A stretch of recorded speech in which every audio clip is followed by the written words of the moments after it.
Sigue girando acá. Bueno, empezamos, ¿no? Bueno, el texto que vamos a trabajar hoy es Política y Tragedia, ¿sí? De Eduardo Rinesi, Hamlet entre Maquiavelo y Hobbes. Bien lo había dicho la profesora Eliana en la clase del teórico, ¿por qué Hamlet entre Maquiavelo y Hobbes?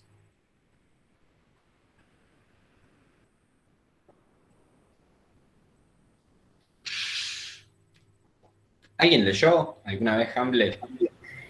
Profe, bueno, el texto inclusive habla del tema de Edipo, de la situación, y ahí yo recordé de la obra de teatro que cuando vimos Antígona, cuando vimos el texto de Antígonas, mencionamos eso. Perfecto, Cristian. ¿Por qué? ¿Qué es lo que está pensando Eduardo Rinesi? Lo que está pensando, ¿sí? Y como bien veníamos viendo nosotros, tanto en Edipo Rey como Edipo en Colono, acuérdense que era una trilogía, ¿sí? Y después Antígona de Sófocles, la tragedia griega tenía, ¿sí? Este componente en el cual, ¿sí? Los hombres estaban predestinados por los dioses. Y esto no hay que perderlo de vista, anótenlo, ¿sí? En un papelito. Había una predestinación social, ¿no? Si el oráculo de Delfos te decía que ibas, en el caso de Edipo, a matar a tu padre, ¿sí? Y a casarte con tu madre y a tener hijos, efectivamente eso ocurría. El actor político dependía, en definitiva, sus acciones, inclusive el concepto de libertad y autonomía, tan como dijo la profesora Eliana en la clase pasada, del designio de los dioses. ¿No? ¿Estamos de acuerdo en eso? Eso es lo que estábamos viendo. Sí, Entonces, sí. ahí lo que nosotros nos tenemos que hacer la pregunta es ¿qué capacidad, ¿sí? De agencia, en términos o de resistencia, o de toma de decisiones, o de libertades tenían los actores de políticos en la antigüedad? Ninguna. Exactamente ninguna. ¿Podría torcer Edipo el destino, ¿sí? De matar a su padre Layo y casarse con Yocasta? ¿Podía evitarlo de alguna manera? Y fíjense que la tragedia tiene ese componente conflictivo, y esto no es un dato menor, ¿sí? Conflictivo, y termina deviniendo en una aporía, en un conflicto sin resolución, ¿no? Por más de que haga absolutamente cualquier cosa Edipo para evitar esta situación de matar a su padre, lo iba a terminar matando. De hecho, él pensaba que no había matado a su padre, ¿no? Lo habíamos visto, lo habíamos estado hablando en esas primeras clases. Eso iba a decir, profe. Buenas tardes primero, que nos salude. Hola, Julio, ¿cómo le va? ¿Qué tal? ¿Está dispuesto a pelear con el peronismo hoy? No, porque vi una foto en el diario Noticias de un gobernador y vi una imagen en primer plano de alguien. Y bueno, se me fue la gana de pelear. ¡Ey! Pero pará, porque ustedes están acostumbrados. Se siente el olor a choripán de acá. Ustedes están acostumbrados a utilizar los servicios de inteligencia para perseguir a los otros, ¿no? Y bueno, son prácticas que no hay que abandonar. ¿Viste? Resultan Y después, en Maquiavelo. Sí, la AAA es terrible, ¿no? Fue terrible. Mejor cerremos los ojos cuando hablemos de eso, ¿no? Pero bueno. No, que iba a decir esto de Edipo, digamos que lo regalan, lo adoptan y esto, que no sabe que está matando al padre, en realidad. Es como que no estaba cumpliendo con lo del oráculo cuando efectivamente sí lo hace. Él creía que no estaba cumpliendo y sí lo hace. Pero claro, la cuestión acá está en que no pueden evitar torcer el destino. Pero, ¿qué es lo que está pasando ya en Maquiavelo? ¿Cuál es la importancia de Maquiavelo? ¿Sí? ¿Cuál es el giro que ocurre entre lo que es la antigüedad, obviamente la Edad Media, donde en esa sociedad teocéntrica éramos meros espectadores de los acontecimientos políticos? En El relación corte a con la esto, religión. Perdón. ¿Cómo? Sí, cualquiera. El corte con la religión. Maquiavelo empieza a pensar la política por fuera de la religión, de la iglesia, en el caso de Maquiavelo. Dejar claro, afuera la al sacar religión. perdón, al sacar a Dios, hay igual un margen o una parte del escenario que el hombre no puede manejar, pero le da lugar a la habilidad del político, a la capacidad de poder flexibilizarse y adaptarse a las contingencias, a la fortuna. Que la fortuna lo que hace no es Dios. Ya te enamoraste del texto. Te No, enamoraste del texto. y en esa forma de actuar, digamos, dejar la moral por fuera, digamos, de la política. Bien. Porque Bien. el texto dice que lo trágico está en la no resolución en el contexto del plano de la moral. Bien, perfecto. Esperen. Vamos a ordenar. Primero, una de las cuestiones de las cuales parte Eduardo Rinesi es la contingencia de todo orden social. Todo orden social es contingente, bien lo decía Bárbara. La palabra exacta que va a utilizar, porque obviamente es un pensador postestructuralista, es la palabra de la contingencia de todo orden social. No se le puede dar un cierre total y definitivo a los problemas políticos. Por eso aparece el conflicto, ¿sí? Pero ¿qué es lo que nos está diciendo Eduardo Rinesi ahí? ¿Sí? La aparición del conflicto, ¿cómo fue tratada? ¿Sí? ¿Cómo fue tratada por Platón? ¿Cómo fue tratada por Aristóteles? Trataron de darle un orden. ¿Sí? Entonces, lo que están haciendo, según Eduardo Rinesi, es erradicar, ¿sí?, a la política como conflicto. Y la política es esencialmente conflicto. Eso es lo que nos está diciendo Eduardo Rinesi. El orden es socialmente contingente porque no se le puede dar un cierre total. Para que alguien escribió en el chat. Cristian. No, sí, te quería hacer una pregunta. La política es una ciencia, ¿verdad? No, la ciencia política es una ciencia. Bueno, la política es una actividad de los hombres. Bien. Es tan vieja como los hombres. ¿Y como en dónde, en qué área la ubicás? ¿La ubicás en el conflicto? Arte plástica, manualidades? Bueno, y acá está la cuestión. Bueno, ¿no? y la ciencia lleva un orden, requiere un orden y una metodología. No estás pensando trágicamente, te diría Eduardo Rinesi. ¿Por qué? ¿Cuál es la característica? Él dice, no hay que encargarse de clasificar y ordenar a la política y buscar romper con esa esencia de la política misma que es el conflicto. Porque estamos anulando a la política, estamos desconociendo el componente esencial, ¿sí?, de la política, que es el conflicto. O sea, la política, y lo hablábamos la otra vez con Neuer, me parece la clase pasada, puede ser entendida como la búsqueda de consensos, pero también es conflicto. Como la búsqueda de acuerdos, pero sobre todo es conflictividad la política. ¿Sí? Es la esencia misma de la cuestión política. Julio. Y no sé qué diario viste, pero bueno, me quedé dudando. No sé si soy yo, por ahí es otra persona. No, iba a decir que leyendo el diario pensaba en esto de la grieta, ¿no? Y me parece que cuando hay un pensamiento único, que es lo que se intenta en los estados cuando son absolutistas, me parece que tiene que estar la grieta, o sea, dos pensamientos distintos para contraponerse para que haya conflicto. Sí. Profe, en relación a esto igual, si no existiera, sería la política, llegaría a una receta justa, se pondría una máquina a organizar los asuntos sociales y dejaría de existir la actividad, la ciencia, la palabra, todo. ¿Y quién dice de que en el futuro los cyborgs no sean los que gobiernen el mundo? Claro, pero ahora no tendría sentido decir que la política es ahora exactamente una ciencia. Ustedes ya le sacaron el estatus de científico a la política, por allá No, ya o sea, no tenemos no es disciplina, una ciencia nos metódica que quedamos puede llegar al huérfanos. orden.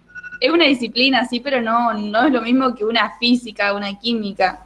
No, Puede llegar a obviamente que ser no un futuro, podemos quién adoptar. sabe, pero... Obviamente que no, ya sabemos todo y conocemos largo y tendido los efectos catastróficos que ha tenido adoptar el método de las ciencias duras al análisis de las ciencias sociales. Ni que hablar de eso, ¿no? Pero yo creo que se puede hacer un análisis político, pero evidentemente yo en esto sí comparto con Rinesi de que tanto Platón como Aristóteles lo que trataron de hacer es eliminar la contingencia, eliminar el carácter conflictivo de la política.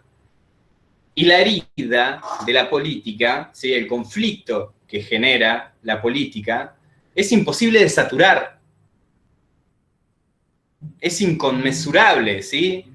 No puedo saturar la herida de la política porque constantemente aparecen y reaparecen nuevos conflictos.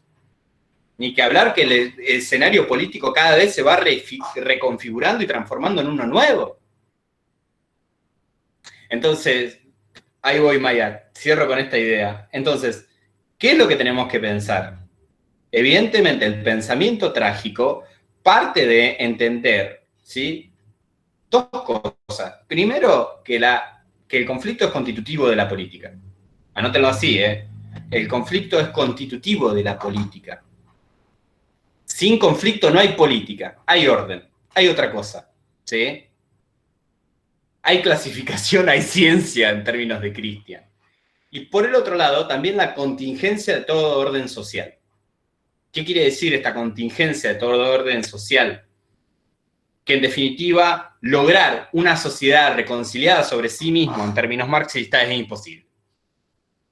En donde el lobo duerma con el cordero. ¿Sí? Lograr una sociedad basada en la absoluta igualdad y el absoluto bienestar de todos y todas, por favor, esto, no sé, está grabado, ¿sí? Es imposible, pero necesario. Es imposible, pero necesario. ¿Qué quiere decir esto? Hay una necesidad de la búsqueda de igualdad.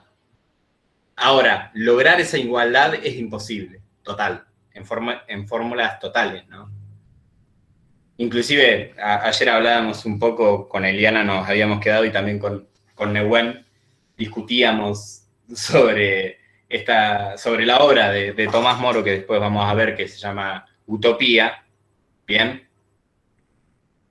Mientras exista el capitalismo, mientras exista cualquier sistema, ¿sí? Porque muerto el capitalismo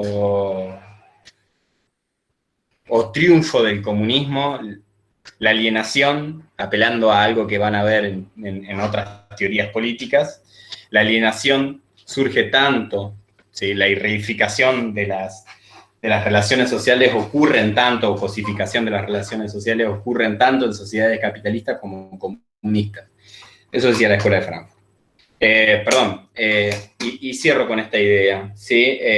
Hablábamos con Nehuen y hablamos con Eliana, esta idea de que es terrible la utopía de Tomás Moro, y ya nos metemos en la temática que vamos a trabajar también el próximo encuentro.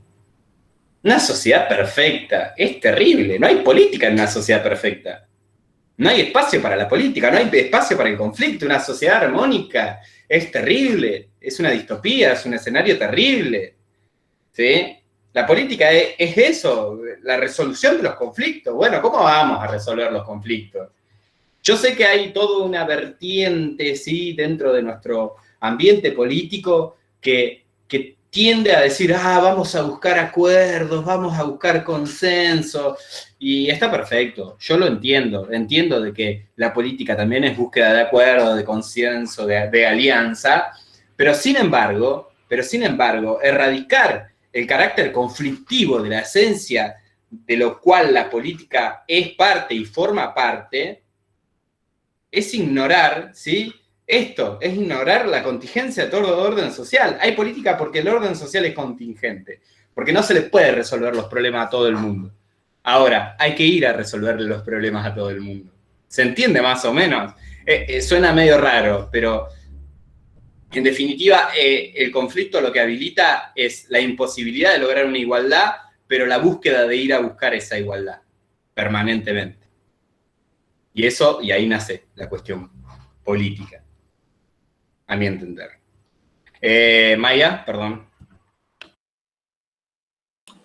No, yo básicamente cuando hablas lo del conflicto y sacarle el lugar de ciencia o no, a ver, todas las ciencias humanas, desde el momento, las ciencias sociales en realidad, que son acá, o sea, más allá de la ciencia política, la psicología, la sociología, parten del conflicto porque todas las personas son diferentes. O sea, pero eso no quiere decir que no haya categorizaciones y demás dentro de la ciencia como tal.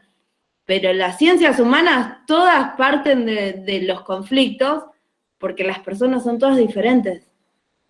Porque no hay un seguimiento que vos puedas hacer, bueno, esto se va a dar así, así, así. Yo estudiaba psicología antes. Vos para resolver una histeria, o para tratar una histeria, por ejemplo, en dos pacientes totalmente diferentes, nunca se puede resolver de la misma manera, y la patología es la misma.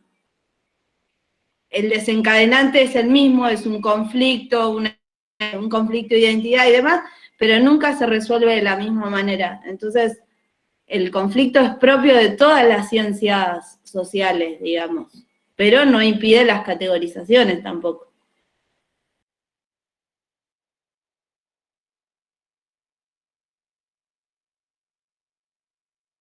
Julio.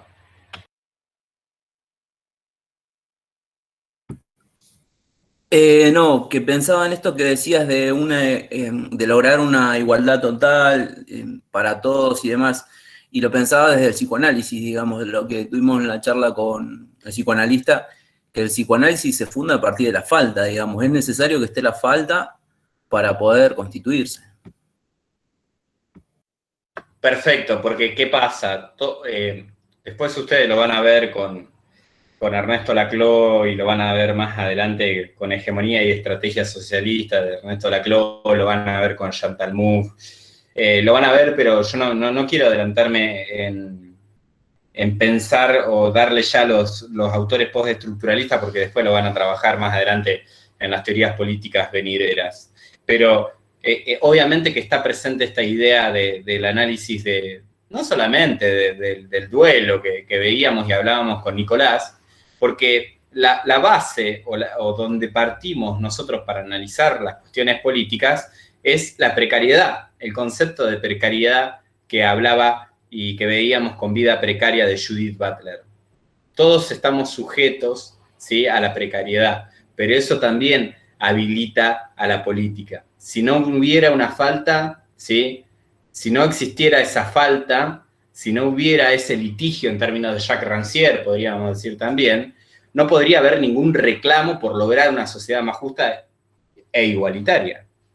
Lo pienso también con la pulsión de muerte, digamos, que es lo que te permite vivir. Si no, si ya estás completo totalmente, digamos, ¿cuál es tu motivación para seguir viviendo? Perfecto, Julio. Es eso.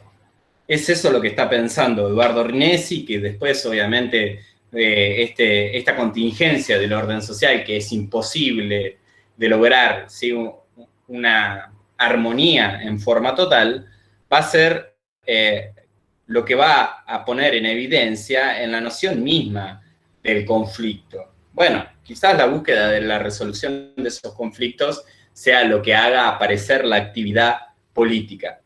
Pero no quería perder de vista esto, ¿no? Nosotros estamos pasando por la antigua Grecia, donde los actores no tenían posibilidad de torcer su destino, pasando por esa Edad Media, ¿sí?, donde la explicación de todos los fenómenos naturales, sociales, culturales, políticos de la época se hacía a través de Dios, una sociedad teocéntrica, ¿sí? Y además, yo les decía, cuestionar al rey era cuestionar a Dios, era cometer una herejía, toda posibilidad de conocimiento científico. Vuelvo a recomendar una película que no vieron, y estoy harto de que no me hagan caso. Vayan a ver En el nombre de la rosa, ¿sí? Ni hablar, leer el libro de Humberto Eco, ¿bien? Vayan a ver, está en YouTube, se ve, ¿sí? Estamos analizando ese periodo, el pasaje de la antigüedad, ya vimos los pensadores de la antigüedad, pasamos por la Edad Media y vimos a Agustín de Hipona, y actualmente lo que estamos viendo es la entrada a la modernidad. O estamos entrando por esa andija, al menos. Por eso es Hamlet. Por eso es Maquiavelo y Hobbes. Ya estamos viendo, o aparece otro actor político, que es el Estado. Y lo nombra así. Y lo nombra de esa manera. ¿Sí? Y el primero que habla de Estado y de actor es Maquiavelo. Entonces, ese es el reconocimiento. No quería perder de vista algo que había dicho Bárbara y que me parecía sumamente interesante. Por ahí ella lo quiere profundizar en esta idea que dijo, o que hablaba de Maquiavelo, de que Maquiavelo constituye su propia moral. Constituye su propia moral. Generalmente cuando se habla, y yo les decía en la clase pasada, cuando hablamos de Maquiavelo, se piensa de que es un inmoral y que deja la moral de lado.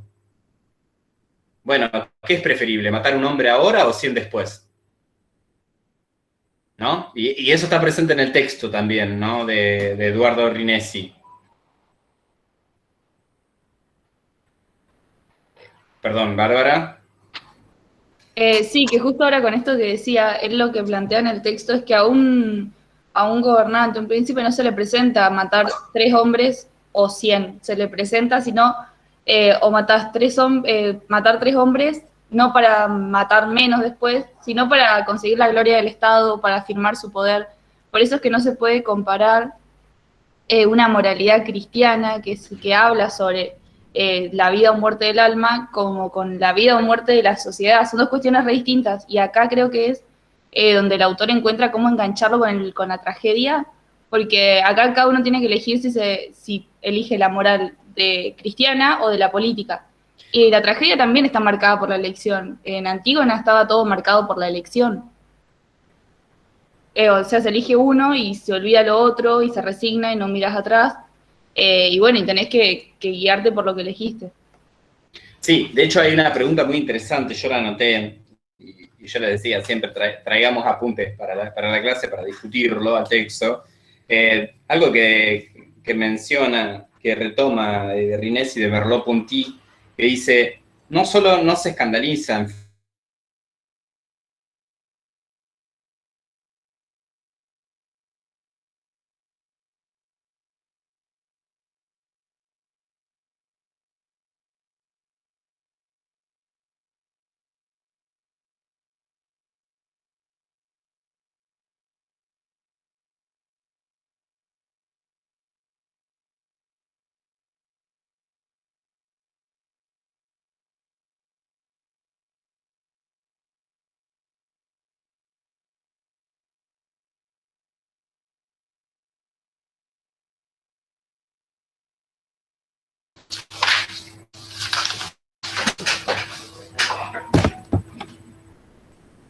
Bien, nada, se me cortó justo en la cita. Sí, se me cortó internet. Yo le decía lo siguiente, Merleau-Ponty, que lo retoma ahí también y hace un análisis con respecto a lo que venía diciendo Bárbara de la moral, y que dice, en verdad, Maquiavelo constituye su propia moral, ¿sí? Y dice, bueno, es preferible matar a un hombre ahora que 100 después, ¿no? Y hay una pregunta que es muy interesante que ahí se hace Merleau-Ponty, que dice, ¿cuántas veces hemos visto matar en nombre de la vida? Cercenar la libertad en nombre de la libertad, o violar la ley en nombre de la ley. ¿De qué moral me estás hablando? ¿De la moral cristiana? ¿Sí? ¿De la moral y la ética cristiana? ¿Sí? Para juzgar a Maquiavelo de inmoral. Entonces, ahí hay una revalorización de Maquiavelo como autor, porque ¿qué es lo que está intentando hacer Rinesi, a mi criterio? ¿Sí? A mi criterio, es sacarle este componente peyorativo y negativo que tiene el autor. ¿Sí? Siempre que se estudia Maquiavelo, se lo estudia como que, no le importa nada, el fin justifica los medios y ahí se acabó. No, es más profundo que eso. Maquiavelo es muchísimo más profundo que eso. No deja la moral y la ética de lado. Bueno, eso es un primer análisis de Maquiavelo. En verdad, lo que está haciendo Maquiavelo es poner el acento en los actores políticos. Y esto es lo fundamental del texto. Se recobra a la centralidad, ¿sí?, la figura del hombre como actor político. Ya no es Dios. ¿Sí? Estamos hablando que Dios murió. ¿Sí? Retomando al pensador trágico por excelencia, que es Friedrich Nietzsche. ¿Sí? Ya está muerto Dios. ¿Sí? Dios no estaba. Vino la peste negra, arrasó con un cuarto de la población y evidentemente a los problemas políticos y sociales, si no los resolvemos los hombres como actores que somos, no los resuelve nadie acá. No nos va a bajar, ¿sí? O no va a bajar, ¿sí? Dios, ¿sí?, de los cielos a resolver los problemas terrenales. Los problemas terrenales los resolvemos nosotros los hombres. Hola. ¿Sí? Es esto. Esto es lo que se está poniendo en discusión. ¿Sí? Los problemas que conciernen al hombre los tenemos que resolver ni nada más ni nada menos que nosotros. Y dice Rinesi, el combate bajó del cielo a la tierra, donde el hombre puede enfrentar fuerzas que son sin duda feroces y temibles, pero no incognoscibles, y por eso mismo tampoco imposible de domar. Y es así que los papeles comienzan a invertirse. La omnipotencia de la fortuna, un momento atrás presentado al lado del mismo Dios, la fortuna y Dios, desaparece, y se va abriendo frente a nuestros ojos en su lugar la vía por la cual comienza a asomarse la omnipotencia del sujeto. Aparece el sujeto político, aparece el actor político. Bueno, nosotros tenemos que resolver los problemas, viejo. ¿Qué vamos a esperar? ¿Que venga Dios con su manto de piedad, omnipresencia, omnipotencia a resolvernos los problemas nosotros los hombres? No, viene un río y nos lleva puesto a todos. Porque esa es la modernidad y esa es la entrada de la modernidad. ¿Sí? Saquemos de Dios como centro de todo y vayamos a rezarle de última los domingos y se acabó. Los problemas ahora, viejo, los vamos a resolver nosotros los hombres. Digo los hombres y parece que no se condicen nada con toda la esencia de la comisión, ¿no? Del espacio de comisión y del teórico de la materia de teoría política 2 que busque, y uno, sí, que busca incluir también la perspectiva de género, pero también deberíamos preguntarnos eso, ¿no? Cuando hablamos de actores políticos, hablamos de hombres nomás. Yo sé que no está puesto en el componente genérico, pero en verdad suena feo. A mí me suena feo hablar de esta manera, hombre, ¿no? Como si, bueno, los sujetos políticos que tienen decisión son los hombres. Bueno, quizá en la época de Maquiavelo sí, es cierto, era así, ¿no? Eran los hombres los que participaban en política. Pero bueno, hombres y mujeres, ¿sí? Otros, la otredad también.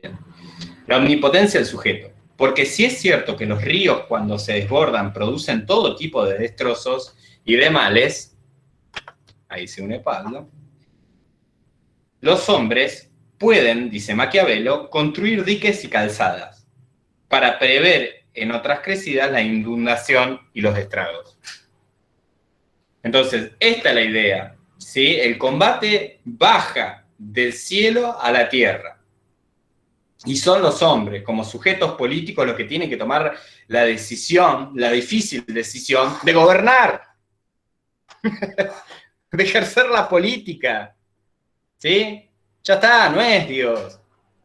No es Dios, se acabó Dios. ¿Alguien leyó El fantasma de Canterville?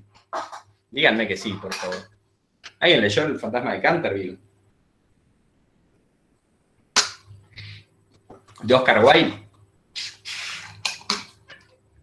Hay algo de Oscar Wilde que siempre me resultó interesante. Se lo recomiendo, de paso. Como la lectura de Hamlet. que marcan esta transición que estamos experimentando de la Edad Media al mundo moderno. En el fantasma de Canterville, evidentemente existía un fantasma que quería atemorizar, ¿sí?, a la gente que iba a visitar a un castillo de la Edad Media. Y llega una familia norteamericana, ¿no? Llega una familia norteamericana que tenía mellizos a hospedarse en el castillo medieval. Este fantasma busca, sí, obviamente, la función del fantasma es atemorizar a la gente, entonces quería atemorizar a los inquilinos del castillo de la Edad Media. Pero se frustra porque no puede asustar a nadie. ¿Qué es lo que está pasando ahí? ¿Por qué el fantasma de Canterville, ¿sí?, se frustra y no puede asustar a nadie?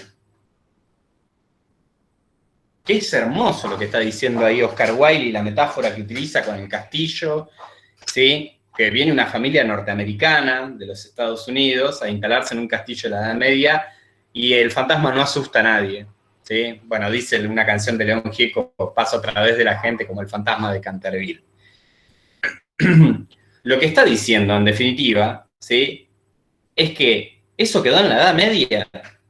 Eso es parte de la Edad Media, de los 500 años que duró en la historia la Edad Media. Las personas que vinieron de los Estados Unidos son sujetos modernos, son sujetos racionales, que explican los fenómenos naturales, sociales, políticos, culturales de la época a través de la ciencia. Los mellizos tomaban Coca-Cola y miraban televisión, mirá que se van a asustar con un fantasma de mierda. ¿Sí? ¿Qué me importa a mí? Si yo miro televisión y tomo Coca-Cola, mirá que me voy a asustar con un fantasma. Eso quedó en parte de los rituales y de la explicación del mundo de la Edad Media. Nosotros somos modernos, tomamos Coca-Cola, somos recopados, ¿sí? No creemos en fantasmas. Somos hombres de razón, no hombres de fe, no hombres de superstición, ¿sí? Y yo no estoy diciendo que esto es mejor, o que la modernidad haya sido mejor que el oscurantismo, la etapa anterior, pero sí que son distintos.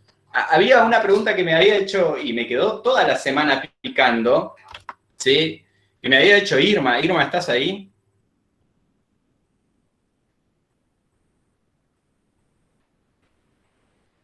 Está todo. Bien, Irma, vos me habías... Sí, vos me habías hecho una pregunta si tenían conciencia, ¿no? Y yo me quedé pensando, ¿viste? Cuando te quedas pensando en algo y dándole vuelta a eso. Y yo te decía, bueno, sí, evidentemente sí tenían conciencia. Obviamente porque vino una peste, ¿sí? Y los arrasó un cuarto de la población del mundo y evidentemente estaban muriendo y ya ningún dios lo iba a salvar, pero sí eran plenamente conscientes de estos cambios. Maquiavelo es consciente de estos cambios que se están dando en el terreno, ¿sí?, político. Y por eso escribe lo que escribe. Y por eso dice, bueno, evidentemente, si nosotros tratamos de resolver los conflictos basándonos en una explicación medieval a través de Dios, no resolvemos las cuestiones políticas. Viene un río y nos inunda. Vamos a empezar a crear represas y diques, ¿sí? Es el pensador de la acción. Hay que hacer, ¿sí? Mejor que decir es hacer. Ese es el pensamiento, en definitiva, ¿sí?, de Maquiavelo, o que nos trata de introducir Eduardo Rinesi. Entonces, evidentemente, volvemos, el combate bajó del cielo a la tierra. Ese es uno de los fenómenos que podemos experimentar cuando nosotros leemos o entendemos el pasaje ese de la Edad Media a la Edad Moderna. Y quiero que esté presente esto porque obviamente después, en Teoría Política 2, ya vamos a ver Hobbes, que es un representante de la burguesía en ascenso y representante ya de la modernidad tipo capitalista. Pero bueno, Hamlet está ahí en el medio de ¿cómo es? De Maquiavelo y Hobbes.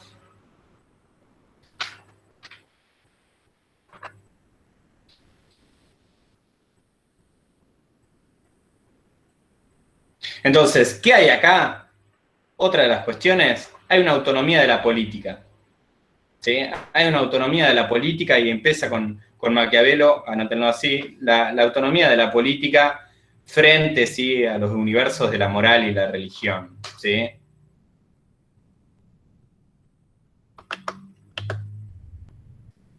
Sheldon Wolin, sí, que lo vieron a Wolin, ¿no?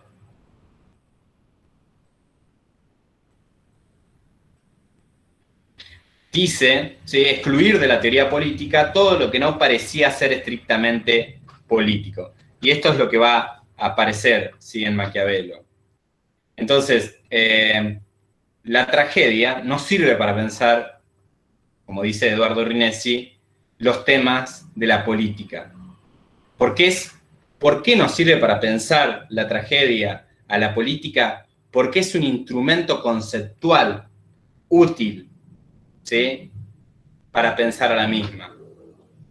Entonces, ¿cuáles son las razones que veníamos viendo, ¿sí? Y después ya pasamos luego al trabajo práctico, a hablar del trabajo práctico evaluativo. 2 razones, dice. La tragedia lidia con el conflicto. Hay tragedia, en definitiva, porque hay conflicto. Lo veíamos con Antígona y Creonte, ¿sí? Hay conflicto. ¿Dónde vamos a sepultar a Polínices, ¿sí? Bueno, el edicto que firma Creonte para que no se lo entierre, y Antígona desobedeciendo la ley humana y haciendo cumplir la ley de los dioses. Hay conflicto, ¿sí? Hay política porque hay conflicto. Anótenlo así, ¿no? El conflicto es tan trágico que indefectiblemente termina mal. Inventaron la política los griegos para que el mundo no sea trágico. Es el arte de tender, ¿sí?, mesas de negociaciones. Nunca el conflicto se resuelve del todo. Y esto es lo importante. Nunca vamos a resolver el conflicto del todo. Por eso me parece interesante lo que decía Julio. Es como la falta, ¿sí? Es como el duelo también, ¿no? Nunca se va a poder suturar de forma total la herida, el daño de una comunidad, de una koinonía, ¿no? En términos, como venía diciendo y expresando bien la profesora Eliana. Y dice lo siguiente, y anótenlo, ¿no? Esto. La política es siempre el arte imposible de resolver los conflictos. La política es siempre el arte imposible de resolver los conflictos. La tragedia es lo que aparece cuando ese arte no puede implementarse. Y lo único que hay es conflictividad pura.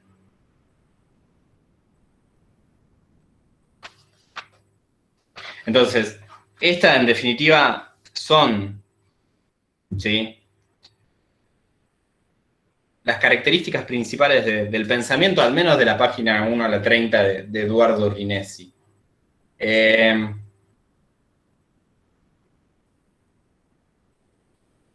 Vuelvo a una cuestión de Judith Butler. Judith Butler, cuando nosotros leíamos Vidas Precarias, perdón, Irma, cuando leíamos Vidas Precarias, ustedes saben, ¿no? Y creo que lo habíamos hablado en los espacios de comisión anterior, cuando veíamos Vida Precaria de Butler.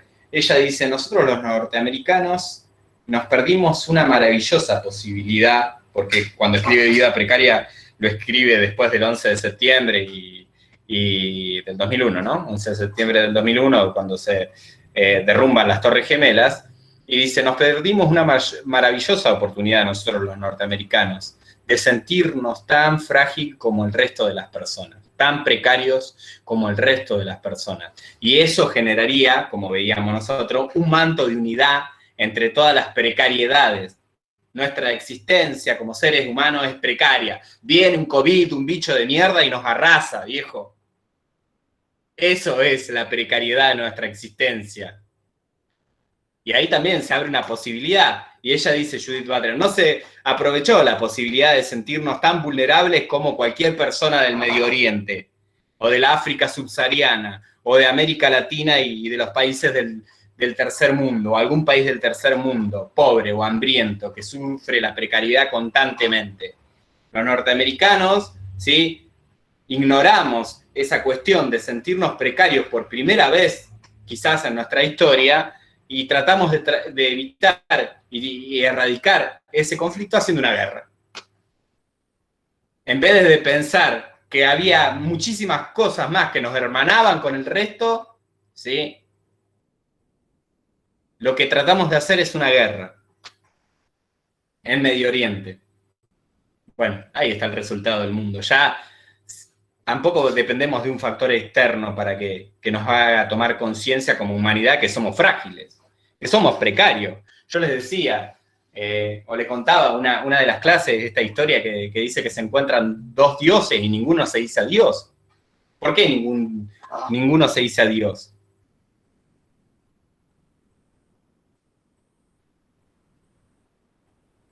Dale, Cristian, vamos, go on. Y porque son dioses. Y porque son dioses, son inmortales, viejo. Bueno, nosotros somos mortales. Viene algo tan ínfimo como un coronavirus y nos puede liquidar en cualquier momento. Viene una peste como la peste negra y nos arrasa. Entonces, si todas estas cuestiones ya no nos sirven para crear ese manto de unidad bajo la precariedad, ¿sí? Posiblemente las ilusiones de construir ese mundo mejor, ¿sí? que creo que es la aspiración de todos, todas, todes, ¿sí?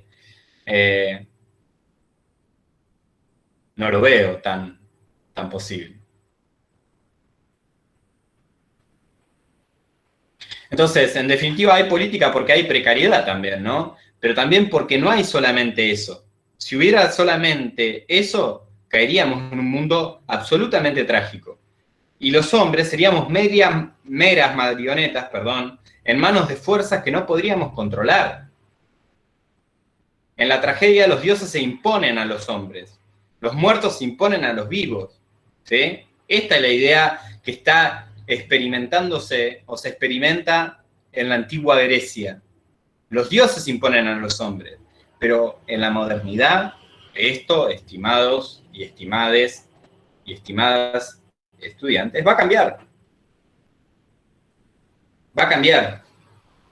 Porque ya no va a ser, ¿sí?, la imposición de los dioses sobre los hombres, sino que se separa el hombre de los dioses y ellos mismos van a ser los que tomen las decisiones políticas. Bien.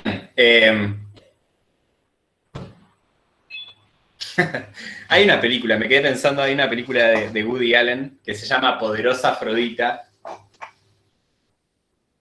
Mírenla, porque si ustedes vienen leyendo Edipo, si ustedes vienen leyendo Edipo en Colono y también la Antígona, ¿sí?, las tragedias griegas, miren esta película de Woody Allen que después, bueno, acúsenme como me hicieron y me acusaron con Foucault de que era pedófilo. Sí, acúsenme, no importa, ya estoy acostumbrado a los ataques por parte de este grupo. Acúsenme de que Woody Allen se casó con su hijastra o lo que sea, no importa. Yo ya no creo en la moral cristiana, como bien nietzscheano que soy. Para mí la misión del hombre está más allá del bien y del mal, ¿sí?, que son construcciones en definitiva sociales también. Pero hay una película que se llama Poderosa Afrodita de Woody Allen, donde en un momento está cantando el corifeo. ¿Se acuerdan el corifeo? Lo que era el corifeo, el coro que iba como narrando la historia bajo la cual se iban a desencadenar los conflictos en la antigua Grecia. Y en un momento dice el corifeo: oh, Zeus, ayúdanos. Y empieza a cantar al cielo, ¿no? El corifeo: ayúdanos, por favor, Zeus, ¿cómo se va a resolver este conflicto? Y Zeus le contesta desde el cielo: Zeus no está en este momento. Después del tono, deje su mensaje. Y es eso, ¿no? Eso pasó con la peste negra.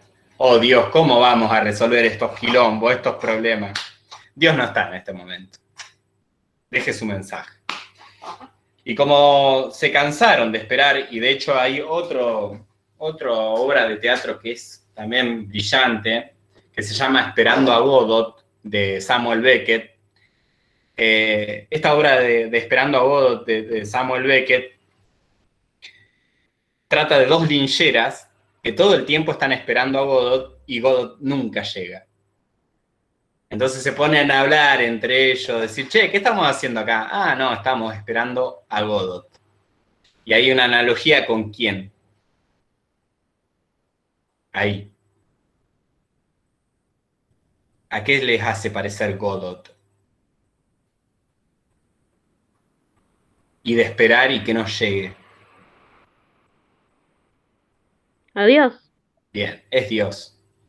God es Dios, ¿no? Por eso están esperando a Dios y Dios nunca llega. José Pablo Feynman, ya se lo tiro para Julio Bentancur, hace un análisis de Esperando a Godot también con cuando Perón trata de volver a Seiza y se rajan a los tiros de los peronchos tocabombos esos.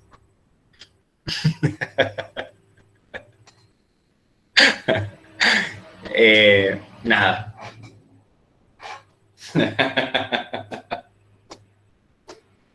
Dijo Cortázar, me voy de la Argentina porque los bombos y la marcha peronista no me dejan escuchar música clásica.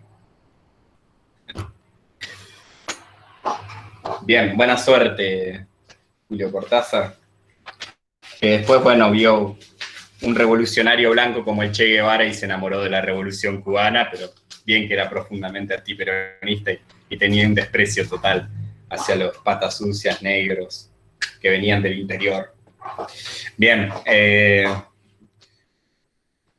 vamos a pasar, ¿sí? Al parcial, ¿sí?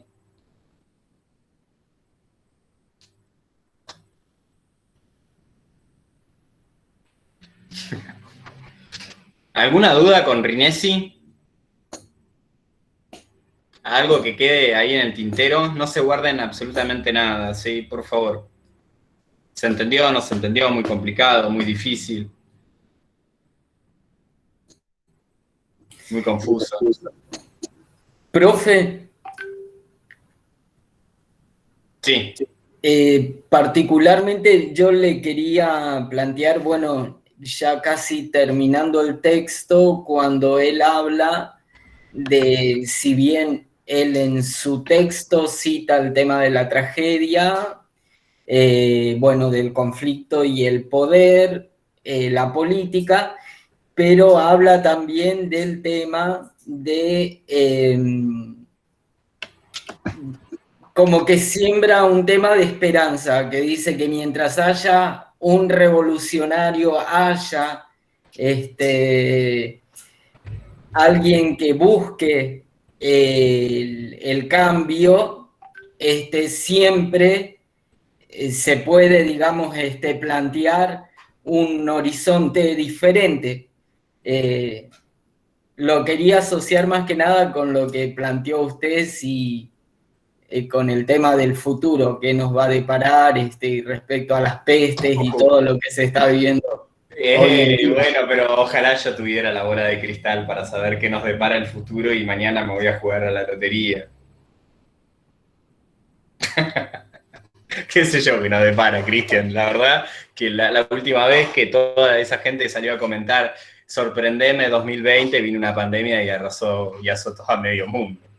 Vaya que no nos sorprendió el 2020 y nos sigue sorprendiendo el 2021. Nada, yo sinceramente tengo la misma expresión que puede tener cualquiera de ustedes, ¿no?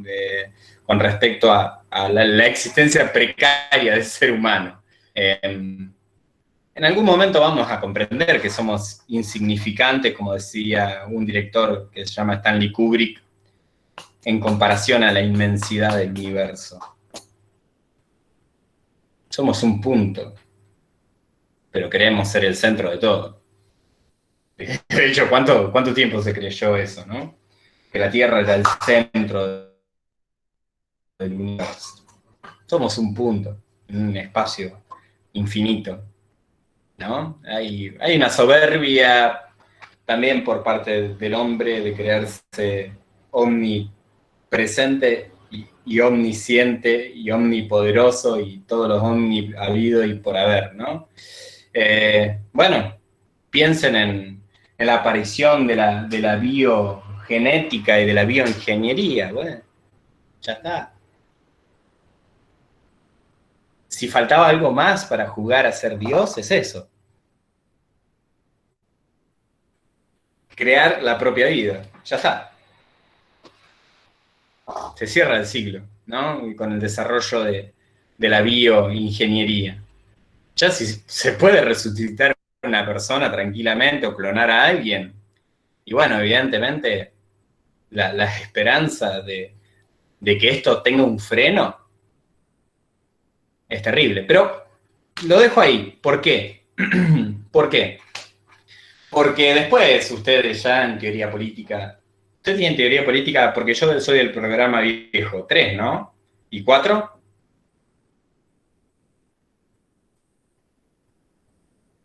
No, hasta las 2 no. ¿O tienen política contemporánea? ¿Hasta las 2? No, 4. Está el primer cuatrimestre. No, tienen 4, tienen 4. Teoría política 3 y después teoría política 4. Exacto, sí. No estaba tan errado en lo que suponía. Que después tienen en la 3 creo que tienen a Emiliano Sacchi y en la 4 tienen a Hernani Pedro de la Armelina. No quiero adelantarme porque después van a cuestionar a la idea de razón, sobre todo con los autores que le gusta a Hernani Pedro, que es la escuela de Frankfurt, Adorno y Horkheimer. Bien, no sé qué decía Irma en los comentarios. Déjanos tu comentario, te leemos. Pero ¿por qué hacer, o sea, basta de depender de un factor externo para hacer cambios radicales? Ya está. ¿Por qué estamos dependiendo de una pandemia para hacer cambios? Si nosotros tenemos la capacidad de transformarnos en sujetos políticos y somos los artífices de nuestro propio destino, ¿por qué estamos esperando que venga como una lección, como un designio de los tiempos bajado desde el cielo a decirnos, che, ¿por qué no se ponen media pila y dejan de contaminar el mundo?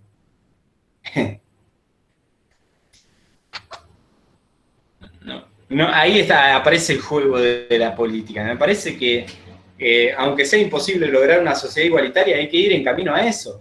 Es como la utopía, no sé si alguna vez leyeron a Galeano que habla de la utopía, que uno va caminando y cada vez se aleja más en el horizonte. Bueno, quizás eso nos sirva para caminar, en definitiva, la política. Si bien no vamos a poder resolver los problemas a todo el mundo, con que se los resolvamos a la gran mayoría de los argentinos, yo estoy contento.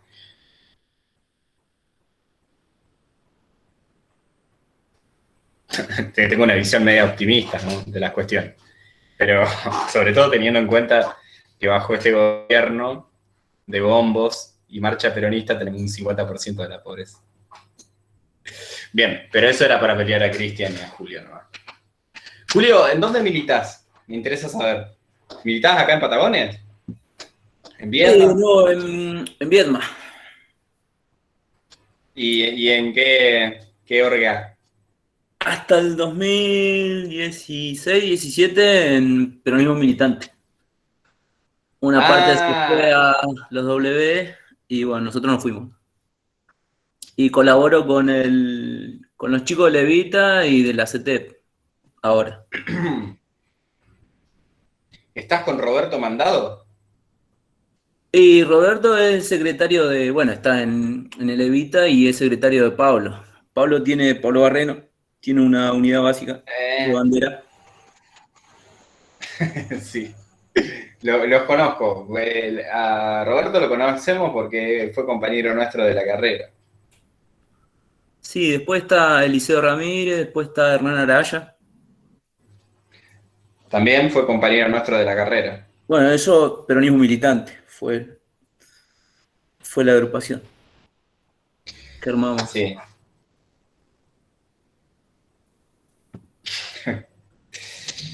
Bueno, qué bueno.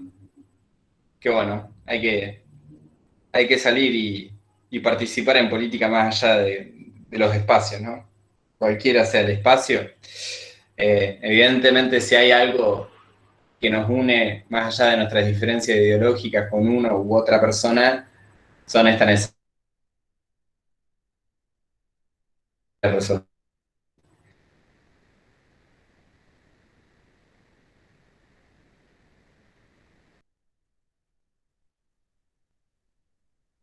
Otra vez se me cortó. No te la puedo creer. ¿Se cortó? No. Bien, antes de que este internet nefasto... Lo hackea la inteligencia peronista. Sí, yo sabía que eran ellos. Una vez me hicieron una entrevista en la radio y yo le dije que era demasiado peronista para los de derecha y demasiado marxista para los peronistas. Una mezcla rara. No importa. Pero sí, viste que hay circulando fotos falsas ahí por las redes sociales, no sé. Cuando refiere a marxistas, ¿se refiere a los de la izquierda? No entremos a la izquierda, ¿no? La izquierda siempre ha estado a contramano de la historia en la Argentina.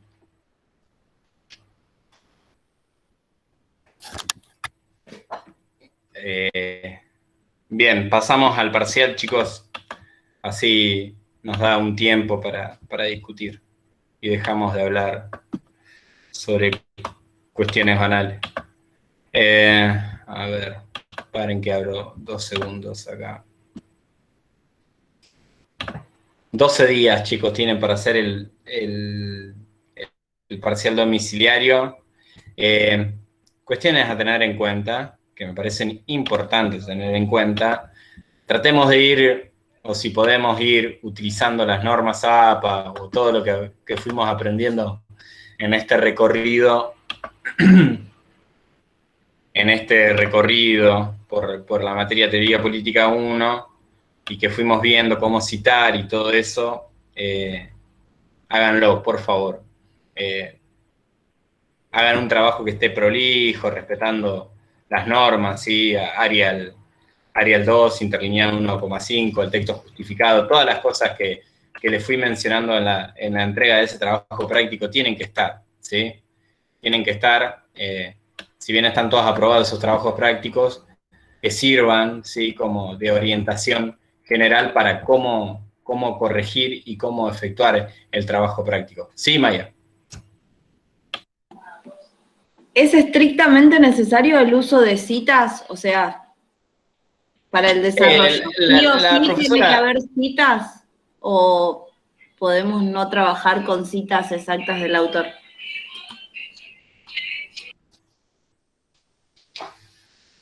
¿Cómo se dice?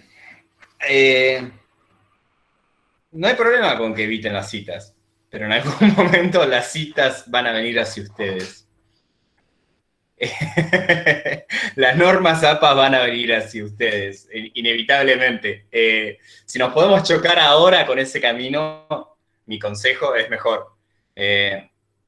No lo he hablado con la profesora Eliana, pero si podemos ir citando, si evidentemente estamos citando un autor y venimos hace 3, 4, 5 líneas citándolo y no hacemos una cita de autoridad, le estamos robando, pobre Aristóteles, pobre Maquiavelo, pobre Eduardo Rinesi, pobre, no sé quién más, no se me ocurre ahora otra autora, pobre Judith Butler, pobre Gambaro, ¿bien?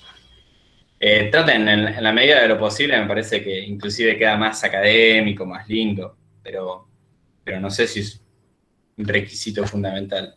Sí lo va a hacer para cuando tengan que elaborar sus tesis o proyectos de tesis. Neuel. Sí, no, que además también la cita por ahí les sirve mucho como punto de partida para futuras reflexiones. O sea, me ha pasado en trabajos que agarrás la cita del autor y a partir de ahí empezás a desarrollar los puntos de trabajo. Entonces, también esa puede ser un poco la ayuda de la cita bien, porque vos estás agarrando la frase textual de lo que dice y después de ahí uno se puede explayar sobre lo que está diciendo.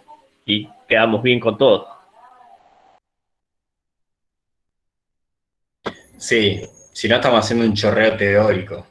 Estamos robando igual que los peronistas. Se robaron un PBI, viejo, ¿no lo ves? Que lo tienen enterrado en el sur. Bien. Julio me va a venir a buscar a la puerta de mi casa a pegarme, pero bueno. Saben que lo hago con una demostración afectiva.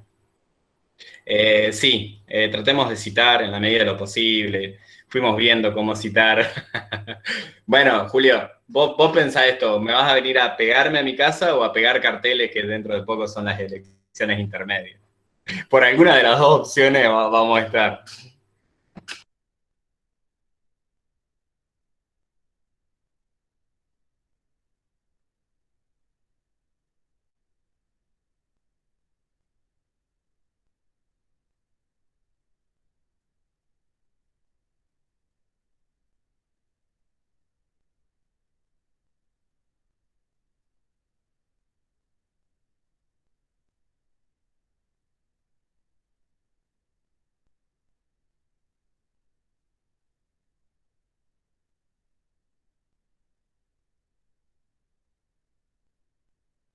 Denme 2 segundos que hoy internet me anda pésimo y estoy buscando el trabajo práctico, ¿sí? El trabajo práctico evaluativo. A ver.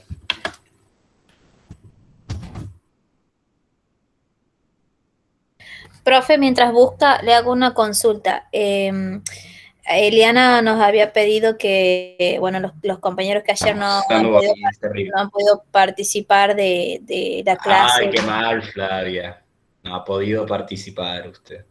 Sí, he participado con mi grupo. Ah, Pero les digo por la anterior clase que no es que no hemos podido nosotros, sino que no ha alcanzado el tiempo para dar nuestra participación del príncipe, que había que seleccionar una frase y demás. Eso lo tenemos que pasar. Eso lo tienen que enviar a través de un audio, pueden grabarse. Sí, por favor, bien, cumplan pero, con ese requisito. ¿Pero a quién se lo mandamos? ¿Al grupo o por privado a Eliana? Me parece que Eliana dijo que lo manden al grupo directamente, chicos. Bien, si no, bien. lo mandan al privado. Una de las cuestiones que no me parece un dato menor y que me parece un gesto, y es interesante analizar la cuestión de los gestos. Volvemos otra vez a la cuestión más psicoanalítica. Pero ayer la profesora Eliana dijo algo en el teórico que no hay que perder de vista. Mi predisposición está en que todos ustedes aprueben, dijo. ¿Sí? Pero para eso hay que hacer méritos, ¿sí? Me puse re meritócrata, pero obviamente que hay que demostrar la voluntad, ¿sí? De querer aprobar y de cumplir con los requisitos mínimos. Asistencia, entrega de trabajos prácticos, si se le pide una consigna, trabajarla, ¿bien? Pero no me parece menor. El gesto de un profesor que dice mi intención es que todos aprueben, todos, no es menor, ¿sí? Sobre todo en otras universidades donde una persona es un número y se acaba la cuestión de todo proceso de enseñanza-aprendizaje. Eso me pareció, ¿sí? Un gesto de Eliana para con ustedes. No lo desaprovechen. Nada, eso. No es para retarlos, porque yo sé que ustedes se me ofenden rápido, ¿no? Pero sí, es un gesto. ¿Vamos? ¿Están todos listos? Are you ready? ¿Listo? ¿Están todos ahí? Por favor, después no quiero, no, yo no lo vi, yo no sabía. Límites de hojas, bien, Cristian, bien esa pregunta. Límite de hojas, no más de 12 hojas, Cristian. ¿Sí? No más de 12 hojas. Obviamente, de más está decir que no nos entreguen un trabajo de copiado y pegado, ¿sí? Comparto mi pantalla. Sí. 12 o 2 dijiste. 200 dije. 12. Perdón, si hoy anda medio mal la cuestión. ¿Saben qué? Voy a parar de grabar además. Otra de las cuestiones que me está pasando es que me cambiaron el diseño del Meet. 12.